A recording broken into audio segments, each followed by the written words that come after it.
This is the fourth and final video that goes along with Lesson 4 of the Washington Pest Watch Invasive Species Lesson Plans. These videos will walk you step by step through how to make a simple map in ArcGIS Online using invasive species reporting data.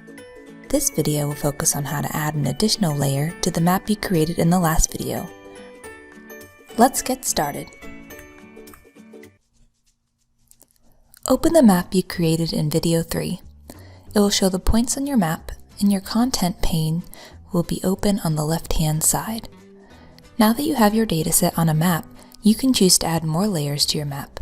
Additional layers are useful for answering extra questions and making your map look more professional. We'll add a layer showing the county boundaries for North Carolina. This makes it easier to see which invasive species are within each county. If we added the invasive species data for surrounding counties, you would likely see the same types of invasive species spread across county lines. To add an additional layer, we'll go up to the Add button. From the drop-down menu, select Search for Layers. This takes us to a search box. When you first get to the search box, you'll see My Content at the top with a drop-down arrow. Select My Content, and from the drop-down menu, choose ArcGIS Online. Now your search bar is set to let you find layers from the ArcGIS Online database. People and agencies upload data all the time to share with one another. As I record this, there are 1,345,218 layers to choose from, and more are added every day. We want to find a layer showing the county boundaries for North Carolina. In the search bar, type North Carolina counties and click Enter. You'll receive many options. I have 1,260 layers to choose from. So how do you narrow it down? Just like facts you find online for reports and research, layers are sources of information, and some are better and more credible or trustworthy than others. Here are a few things to consider. Who made it? Anyone with an ArcGIS Online account can upload layers. Each map layer tells you who made the layer. Layers made by tribal, state, and federal agencies are generally more accurate than others. This is not to say layers made by independent parties aren't good or useful, but be cautious. And another thing to consider was, when was it made? New data is uploaded daily, so older layers may be outdated and inaccurate. And then finally, does it look correct?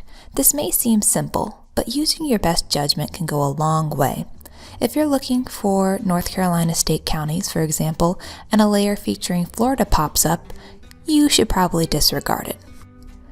We will use the North Carolina Department of Transportation Boundaries layer. It was created by a state agency, the North Carolina Department of Transportation, and it's pretty recent. It's from 2018. To add this layer to your map, simply click the plus sign at the bottom right corner.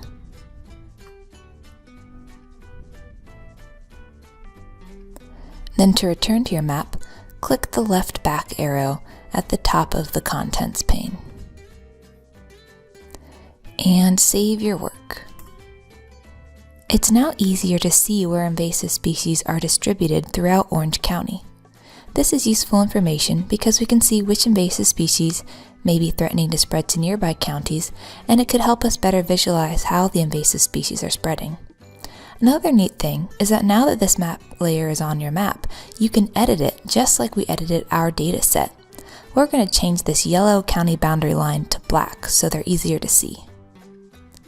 Click the arrow to the left of the NC dot county boundaries layer. A new level entitled County Boundary appears. Hover over County Boundary and a variety of buttons appears. Select the Change Style button. This will take you to the editing pane, which should look familiar to you from video 3. Select Options. On the Change Style pane that pops up, click the yellow polygon next to Symbols. On the pane that pops up, select Outline. Now select the color black. We'll keep everything else the same, but on your own, feel free to adjust things such as transparency and how thick the line is. Click OK. Click OK on the Change Style panel, and then click Done. Our map now has nice, distinct black boundary lines on the counties. Save your map, and congratulate yourself, you finished your Practice Invasive Species map. I hope you continue exploring mapping and maybe even trying mapping your own invasive species reports. Any reports you make using the Washington Invasives app are housed on EdMaps and are free and easy to download. You'll find plenty of other invasive species data there as well, like the dataset we used for these exercise. You can use any of that invasive species data to answer your own invasive species questions. Great work and happy mapping!